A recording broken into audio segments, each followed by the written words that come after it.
friends just in case they might play. Talking down about me, woo, make it feel disgusting. Dreadlock inside the well, life can get tangled. Mike the money. Mike the money. Mike the money.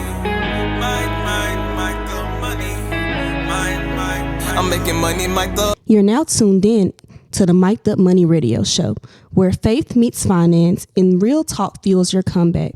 This isn't hype, it's healing. This isn't theory, it's transformation. If you're building a brand, a vision, or trying to get back on your feet, this show is your reset button. Welcome to the table where entrepreneurs talk money with clarity, courage, and conviction. Let's get mic'd up. This podcast or broadcast is for informational purposes only and should not be considered legal, health, tax, or professional advice. Always consult a licensed professional for specific advice related to your situation. Thank you. Yeah, this is Ephraim Simmons from Mic'd Up Money. We have Mr. Nicholas here today from the Long Leg Family Foundation. We talk about building an opportunity in Memphis, and he's going to tell us a little bit about his foundation and why he does exist. You know, we're talking about what happens when vision meets responsibility, not just helping students feel inspired, but actually helping them get prepared, positioned, and supported. With that being said, Mr. Nicholas, let's ask you the first question. What problem did you see that made you say something has to be done? Yeah, no, Mr. Simmons, I want to thank you for allowing me to get on this podcast and kind of state everything that our Long Leg Family Foundation does. And like you said earlier, my name is Nicholas Bryant, and I am a chairman and founder of the foundation. See, when it comes to a problem that I first noted, it was kind of the situation of there's not many foundations that stay long to actually support, and they stay in the game to actually do something for the students who are coming up, and it's not really abundant of support. What our foundation really aims on is not only for those kids who are making that transition from high school to post-secondary education, but also keep that support around for those who want to still stay engaged for them and still have that support even when they're gone into college and when they're still in high school. So that's what I feel as if that problem arises. Now I want to make sure I had a solution with this foundation. Let's back things up. Can you explain why you have the name of your foundation? It's the Long Leg Family Foundation. For sure. The name came from my grandfather and father specifically in regards to my sister. It was something that she and I, as well, everyone in our family, we have very long extremities, specifically our legs. And my grandfather and father will always say, long leg, or how you doing, long leg? Hi, come here. And it'll be a situation that is kind of turned into a nickname, into something that I wanted to kind of have some creative thought, especially in the world of everyone just kind of formulating their thoughts and their ideas through artificial intelligence. I still wanted to at least have some type of uniqueness with our name. Every time you kind of read it and kind of see it, that it's like, oh, that's kind of out of the ordinary, kind of brazen. What's the situation? What's the story behind that? So yeah, it has some grassroots, and I wanted to keep it the same, especially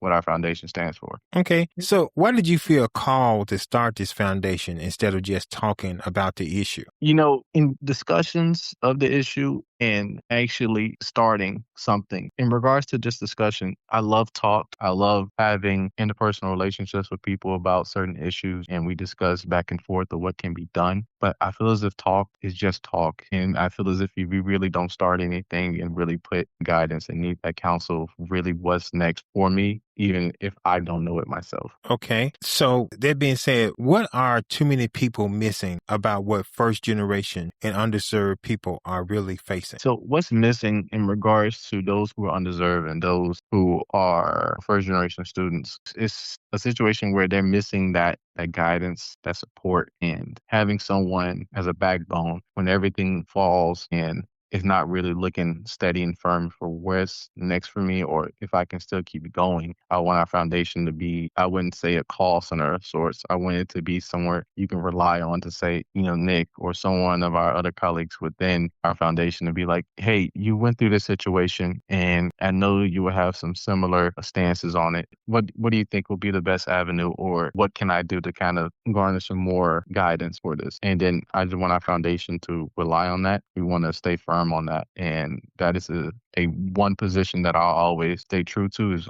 you can just always call on us for guidance beyond just the typical award of scholarship. We want to make sure those who are undeserved and first generation always have that lean on system. Okay. So what breaks your heart most about what some people, young people in our community have to push through? I'll say, there's two things specifically that break my heart. Those who are unknown of their situation and those who are, I'll say, ignorant of their situation. And those who are unknown really just don't have any type of understanding of what's next for them because they really just don't know where the next step lie. And I want to make sure our foundation can at least put some light to their footsteps and show them what can be next if they just have, I'll say, just a leap of faith with people, with, certain systems and certain journeys that you need to go through within those systems, and just have that, I'll say, that other thing as far as those who are ignorant. It's very hard to be kind of ignorant and conscious of what you're doing if you don't know of there's people that can help you and there's people that can actually serve to suit your needs if you just look out. And I know sometimes people are just really stuck on what their two eyes can provide with them, but I want our foundation to kind of lean on there's more to see beyond just the scope of your city, beyond the scope of just your neighborhood. There's more to that if you can just kind of garner the aspect of let me kind of see what can be more if I allow it to be so. What is the biggest lie undeserved students are told about their future? Yeah, I say the biggest kind of deception with that would be that they can traverse easily, and that if they do and follow the correct way of how everything is done, i.e. you go into your trade, you go into a post-secondary education and try to get a certification or degree, or if you try to lean into this business that is your own or a family venture, that it's going to turn out favorable for you if you just follow through with it. And for many of those, that's not really the case. It's a situation of you're going to be meeting certain caveats that are just so oblivious to you. You're going to be meeting certain hurdles that just really didn't pop up at first. Now it's something that occurs every step you take. And then there's a situation of you don't know who is similar within the same journey. And it feels like you're all alone. And I feel as if that is something that is kind of misunderstood. And once you get some clarification and once you get some input from a foundation like ours that provides the support, that misunderstanding becomes full-on clarity. Okay, so basically what I hear you saying is a lot of people feel like they have to do it alone and they don't have anybody in support systems, because if they're a first-generation person, that no one has gone to college before, so no one can kind of give them any advice or tell them what to expect. Exactly. Okay, so what truth do they need to hear instead? One truth that needs to be presented to them is that in a world of 80 billion to 83 billion people, your journey is not something that is happenstance. You're not a person who has unfamiliar circumstances with this. It's happened to many others. Maybe some type of differences that you really can't understand, such as you're raised by your grandparents or you're raised by people you do not know, like foster parents. And there's always someone who has a similar situation to you, not identical one-to-one, but it's a similar situation that people need to know that. And once they are enlightened on the fact that there's other people who can help you out, if there's been a situation like yours, if there's been someone who has succeeded in that same position you were in, it is a night and day of a transformation that you can go through within your journey, that you just feel as if you're just not alone. There's always someone to walk with you. I know for myself, I was blessed. I went to the University of Memphis and I had a dean of minority students, Dean Arthur Holman. And he told me that college was going to be a microcosm of the world. You have the good, the bad, and the ugly. And that's the thing that I've started seeing in college is that, some professors are going to be good and some going to be bad and some are going to be right ugly. But you got to be able to master through all those situations to get what you need. And then I also found out there was a ditch on both sides of the road. I had those people who wanted to be frats and I saw them lose scholarships and lose items off their scholarship. Then I saw people who went into student organizations. They were successful in that, but they flunked out of school. Right. And, I used to tell my son when he was going to school, I tell him, if you forget why you're here, you won't be there for long. And I kept telling him that. He did flunk out one school, but he was able to come back to the University of Memphis and get his degree. And a lot of people that I went to Central with, they talked about me for going to the University of Memphis and they was going to all these different schools. But, one semester passed and I saw them in University of Memphis. I said, what happened? Flunked out. And so, I had to tell people from my own personal experience, you might have a setback, but don't let that setback keep you back. You have to keep rolling. If you got to change schools, you have to go from the college to the community college, do that, but stay in the fight. Now we understand why this mission matters. Let's talk about what students are actually up against, because talent by itself does not pay the bill. A lot of people think the issue is motivation, but sometimes the issue is exposure, support, resources, or simply having a map. Is the real issue a lack of talent or a lack of access? Yeah, no, I don't think it's ever the issue of lack of talent. I feel as if everyone has their own talent that they bring to the table. It's that lack of success, and then also that lack of access. If you kind of lack the authority to actually see and be able to, you don't never know if it's actually worthwhile for you. You know, I think you proposed earlier of people not knowing their why and not knowing if they can. And those are two separate situations. When people don't know their why, they don't know what they're doing it for. They don't know what's their purpose besides just doing it because I was told. And that is a separate situation to where it needs to be addressed. I know our foundation is very firm on making sure you know what you're doing and why you're doing it and kind of answering those questions. But in regards to being able to have access, that is a separate situation to where you don't even know if you're able. You know, you can't even confirm with yourself and others around you to know if you're going to be able to fly forward in this journey, because many other people had plenty of access and they already tried it and they already know it's not for them. That's not a similar situation for you where you don't even know it. You just kind of just going out there because you were told, and just you can't even have credibility behind it because you don't even have any type of mentors or counsel to kind of guide you towards it. So you just you really don't know. You're just kind of out there in the wilderness. And I feel as if we kind of offer that shelter within the journey that is kind of like a bed and breakfast for people. And this is rest your mind and allow it to be restored with something. Allow it to be restored with a new purpose on your journey. And that's why I feel as if our foundation is firm on. I want to show people that if you have access and you know your why, anything's possible. Let me tell you my little funny story. I went to University of Memphis on purpose because, since this is majority world, I wanted to know how it feels to go to school with the majority. And I looked, when I got to my upper division classes in accounting, accounting is already bad anyway. Tell me about it.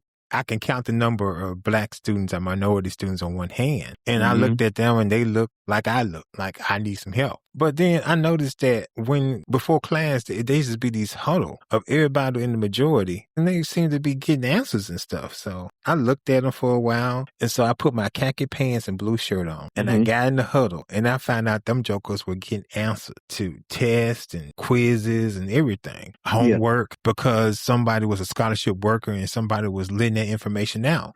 Because I was a minority, and I wasn't in that circle, I was not getting that information. Somebody was saying, what's the answer to question number 2? And somebody started giving me the answers. Then they look around and see I was there. Hey, wait a minute. Bob, leave me alone. Yeah, Bob, leave me alone. So, that's what I used to do, but I used to get the answers because I found out that unless you're willing to cross over sometime to get the access you need, you won't get it.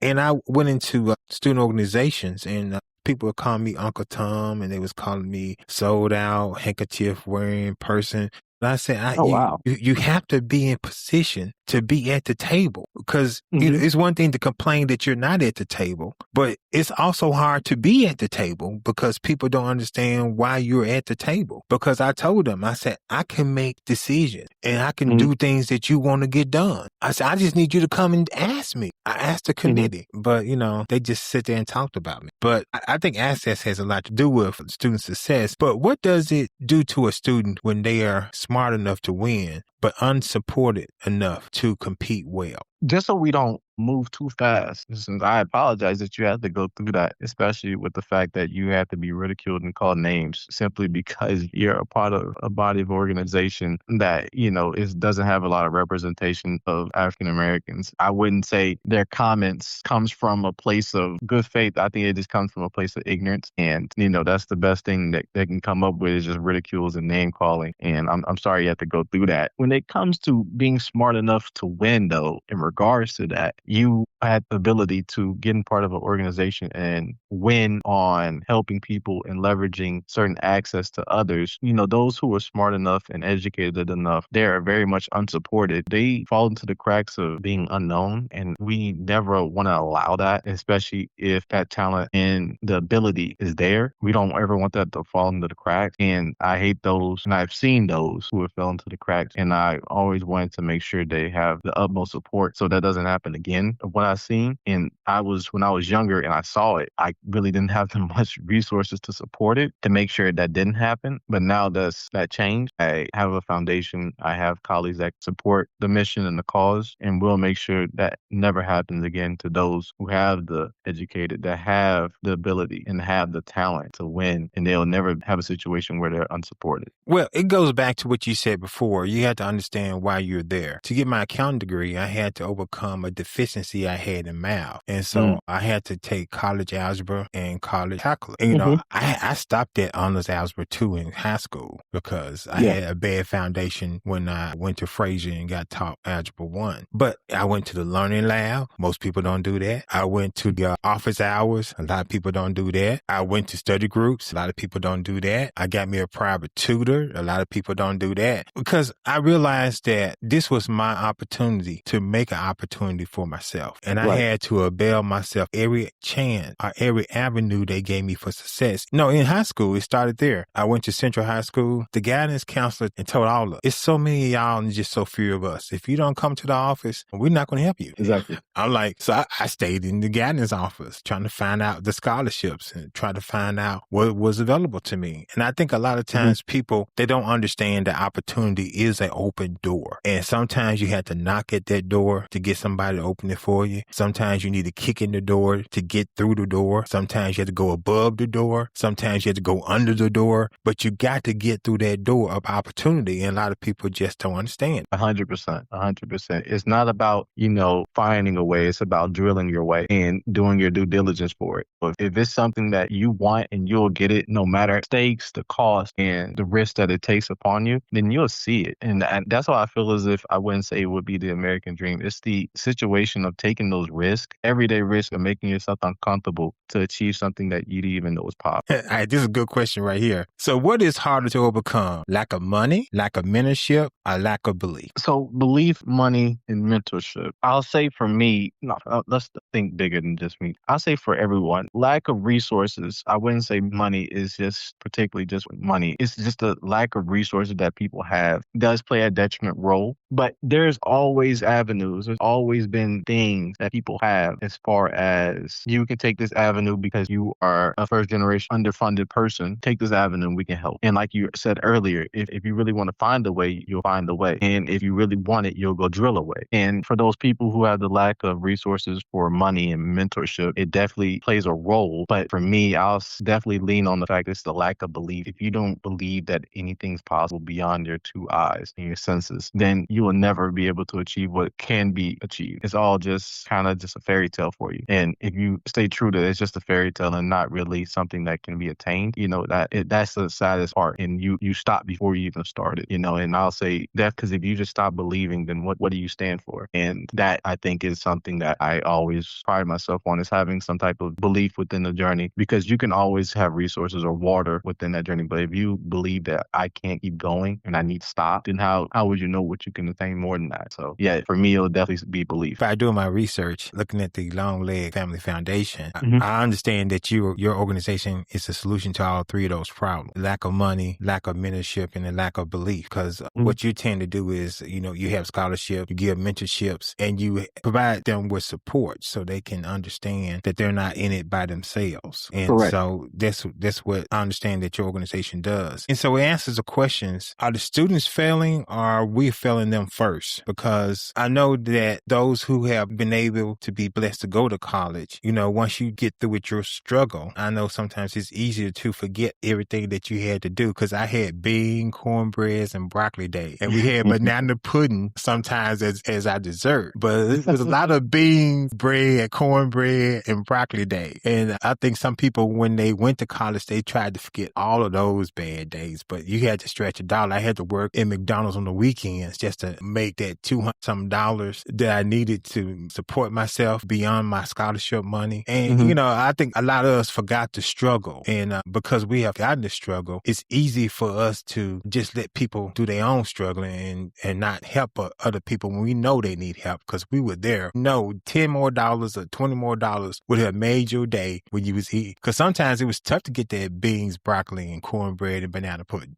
Yeah, to address that, the question is the students or the adults. I definitely say it's the adults because they're the one they're paving the way. It's just the students that walk it. We're paving the way for those to get through and they can look up and say, okay, I want to do this or I want to do that because I've seen this person do X, Y, and Z. And I've seen this adult and how they carry themselves and how they kind of live their life. I want to do that. And the students are just being admirers or dream takers and risk takers of adults who are living their life. And I'll definitely say it's the adults who are, they get to a certain position and they're like, okay, you know, I'm comfortable enough. I'm done enough. You know, donate some money here and there, get some tithes and offering here and there and call it a day. But just giving out just your resources is not going to be enough, especially for those students and those adolescents who really need that mentorship. And what they need is your time and your energy and their belief in that. And you give that out to somebody because any child or any adult can remember that teacher that poured into them and remember that teacher or adult that really just showed them care and compassion that they'd never seen before, never experienced. Everyone can recall them. Everyone has them and they just can't, maybe they can't remember the name, but they have a face. They have a story and everyone has that person who sends them to the next level for belief, faith, and what they want to do. And if you don't have one of those adult or teachers or mentors, you will forever be kind of just lost in the cycle of who is this person that really believed in me to do more and to be more than just what I see. Okay. What kills more dreams? Lack of money or lack of guidance? For sure, guidance, because like we said and discussed earlier, you can always find those programs to give you the resources if you can show that you need the resources. But if you don't have anyone to guide you and point you to in those directions, you'll never know those exist. And essentially, you'll forever be trapped in the cycle of, yeah, no, this is not for me because I don't know what I can do more beyond that. And if you have someone to guide you and mentor you to show you a certain way that you can get everything that you attain for and want and have ambitions for it, then yeah, it's for sure going to be that lack of guidance and mentorship. If you don't have it, you'll never know it. Dealing with my college experience, I know that a lot of people, some people left to themselves and they had to drop out of school. Mm-hmm. Money was part of it, but it's one thing to have the money. Like some people were able to keep their children in school even though they flunked out, even though they lost their scholarship, they was able to stay in school. But there's a lot of temptation and distractions in college. There's 100%. There was those frats, there was those frat parties, there's the drugs, there's the independence. I think in my first semester, I barely made it through because I was not used to someone assigning me homework and then not checking it. Mm-hmm. So I stopped doing my homework. I went to class, but I didn't do my homework, which was stupid. But I came from Central. They gave us homework over the holidays. They gave us homework all the time. They checked every single bit of it. I wasn't used to anybody not checking homework. And they tell you to read chapters. And if you didn't read it, no one's going to challenge you that you didn't read it. So I think that a lot of times people are not used to that type of experience. And when that happens, you know, it's just really bad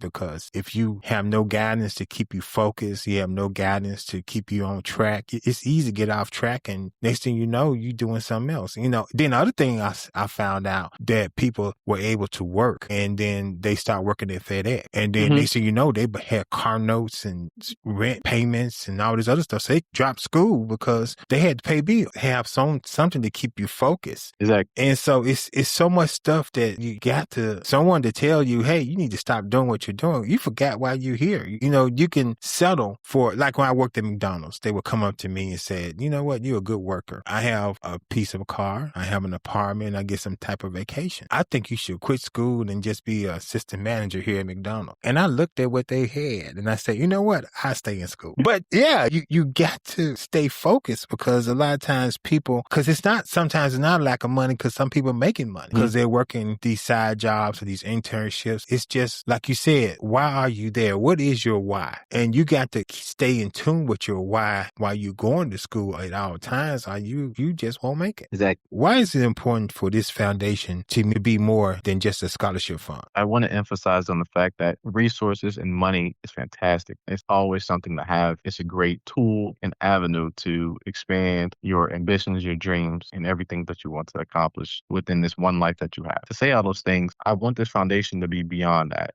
The scope that our foundation in providing those resources is great, but having that mentorship is the phenomenal root within our tree that I feel as if I want people to start tapping into. And, once our foundation becomes off that grassroots phase and become more of a rolling ball of intricate help services, mentorship, and guidance to not only high school, but post-secondary education children as well, I feel as if that will be an extraordinary tool that will last you more than just a semester or a whole year within that college, because, money comes and goes, but friendships and partnerships last a lifetime. So that is something that I feel as if our foundation will be very firm on doing. Okay, so what do mentorship, college readiness, and financial literacy matter so much with your foundation? Yeah, our treasurer, who has been in the finance industry for, over 3 decades now, always preaches to me in regards to just financial literacy. She's really my mentor in regards to it. And she really has helped me as far as for understanding financial literacy and what it means in the deep base level, as far as for how finances is done, not only within capitalism here in the United States, and how you should be understanding it and taking advantage of it. And,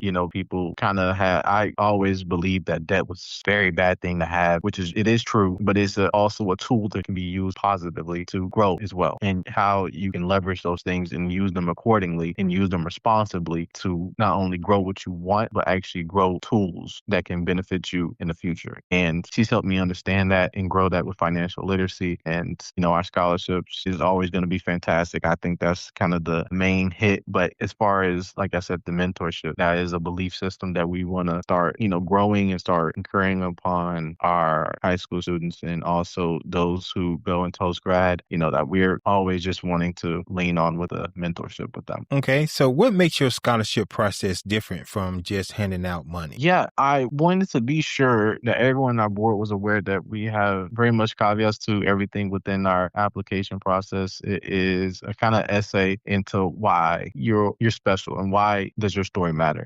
for the entertainment industry and for here, anything that makes you different beyond just another number, beyond just someone who was just going through it and would love some money.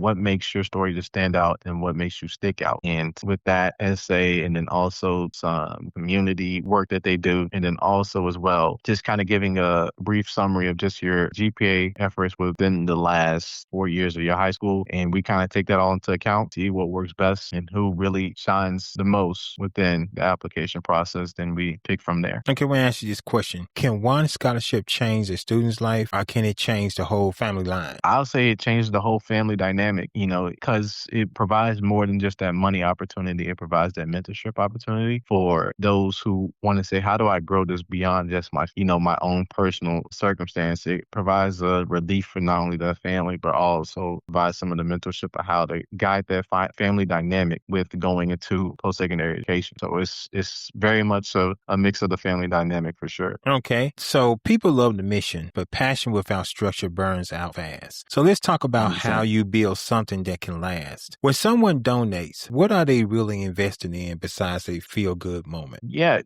we all love the feel-good moments of, hey, I donated to this organization. I, tithes and offerings within the church, and gave some money to the homeless to make myself feel a little bit better. I feel as if what you're planting as far as for giving up your resources to us is a seed that we want to make sure can stand the test of time. And it goes beyond just a feel-good moment. This is a moment that will last for decades, for generations, for the new generation of students. And also as well, making sure that we always are keeping up to date and keeping certain news in circulation for what's going on for the money that you donated and what we're actually doing with it, besides just, hey, you donated, you won't hear from us no more, and best of luck to you. So, yeah. Okay. A big thing in nonprofit is sustainability. Mm-hmm. So you have a young foundation. How does that look to you? Or do you try to keep a certain amount of reserve? Or are you trying to make sure you have enough fundraising? So how can you sustain the nonprofit from year to year and be able to be there for students in the future? Yeah, I'm definitely a little bit ignorant as far as for sustainability. I definitely believe lean into my treasurer because she is well versed in keeping the business up afloat and how it stands. I think the best comment I can give to you in regards to that is making sure that I am aware of just keeping opportunities of fundraisers and donations afloat and always keeping those in mind and kind of working with other nonprofits to kind of grow our namesake and kind of grow opportunities for those fundraisers and being a part of that. And so making sure our name brand just kind of sticks out there. As far as the simple caveats of, like you said, the reserves and how do you stay afloat for years, I am very much ignorant to it. I'll definitely attest right now. My ignorance is showing when it comes to those type of questions. Now, I'm on the board of a nonprofit. I have my own nonprofit, but I'm on the board of a nonprofit. I think things change when you get a good financial person as your treasurer or your CFO, because they see things differently and they see how money works and they see how strategic connections can help the nonprofit. Because I know a lot of times people are doing the work, but they don't get funding. Exactly. And some of them don't get funding because, like my own nonprofit, I may not ask anybody to give because basically this is something that I want to do. Other people, the larger you're trying to be with your nonprofit, the more support you need. And matter of fact, you have to have at least 33% support from the community. And so therefore you have to have those who give monthly. You have to have an active monthly donor list. You have to have fundraising events you do. You have to have strategic asks from people who might be concerned and have money to fund some of the things you want to do. It always means that you have to have something that you're working toward and something you're working to. But what costs more, funding a student now or paying for lost potential later? Definitely paying for, lost potential, because that is a measure that is very hard to estimate, but it triples in comparison to, just paying for something now. Because you can just pay for something now and you can have a measurement for what that costs. For something that you lose as far as for potential value, that is unknown, and it triples in comparison to the value that you'll have if you just saw it right in front of you. Yeah. So we're about to get ready to close it up. I'm going to ask you a couple more questions before I let you do a direct close and ask. Let's do it. What would you like the Long Leg Family Foundation to be known for 5 years from now? Recognized for actually being there on the boots, on the ground. And, I might not be able to be there every day on the ground, especially since my own personal location and circumstances not permit me to do so. But those and my colleagues, when we have the time to set something up and be there physically for someone and over the phone, is actually standing the test of time and holding true each and every day. And that is something that I would love for our foundation to be known for, and taking its strides in and actually having some type of respect and showing, 5 years from now, we have 5 or 10 students who've been, acceptance of the awards of the Larry and Luella Shelton. That is something that I would love to see half a decade from now. Okay. What is your message to the student who feels gifted but discouraged? The message I have for them is have that belief and look into the mirror and ask yourself, why do I do this? And why do I continue to? And then once you have that answer, look on to others who are in a similar situation and ask yourself, what do I need to do to either become like that or be better than that? And never stop testing yourself each and every day for a challenge that is unknown to you, and never stop being a dreamer. Okay. And so what is one thing every first generation student deserves to hear right now? Oh my goodness. Right now, in this moment, is the cards were not favorable for you, but it's not how you receive them, it's how you play them, and play them accordingly to show others that you deserve a spot at the table and show that you can stand not only the test of time, but stand whatever troubles that come your way. I've been looking at social media and they have this one slogan. They say, if you don't come from money, money needs to come out of you. And you think about somebody like Shaq, Right. He changed his whole family line and he put everybody in business. I think he said that he learned from the book Business for Dummies. And he was able to set up organizations and structures so that his whole family would eat. And, I think it's different when you put your whole family to work than to just give your family money. Exactly. Yeah, but this one thing. So if you guys could, as far as for taking action for our foundation, our mission is to mentor, guide, and support. And we're very firm on that position. And we'll nonstop be showing the people, but also the actual kids who need the support the most, why we stay on this journey and why we keep doing it. And I would love to show and kind of explain that the Larry and Luella Scholarship Award promotes that tremendously to those who are having a transition investment into post-secondary education, and we want to provide that support monetarily, mentorship, and also with proper calls and guidance. And we'll be doing that for years to come. And for those who want me to know now, there's not much that I have as far as for personal resources, but I'll be devoting everything I can, blood, sweat, and tears, and time and energy into showing that what I want as far as for our foundation is to actually show that we're here and we will help when necessary and always available. Okay. Website, emails. Yeah, for sure. If you guys can look us up at our name, longlegfamilyfoundation.org, and it should prompt you to it. And our best form of communication is emails. And from there, I can kind of properly guide you on what number you can always call me from. As far as for like point-to-point contact for phone is at longlegfamilyfoundation.org. If you guys want to get in contact with some of our administrators and also our secretaries that we have, it is info, so INFO at longlegfamilyfoundation.org. Okay. Anything else you want to say before we close out this section? I'll episode? say the age I am now and the time that I spent into kind of building up a system for those is true and is accurate to what we believe in. I am very happy that I had the ability to actually speak with Money Smarts and actually you, Mr. Simmons, in regards to your podcast. I appreciate your time and your energy for just kind of bouncing questions around and kind of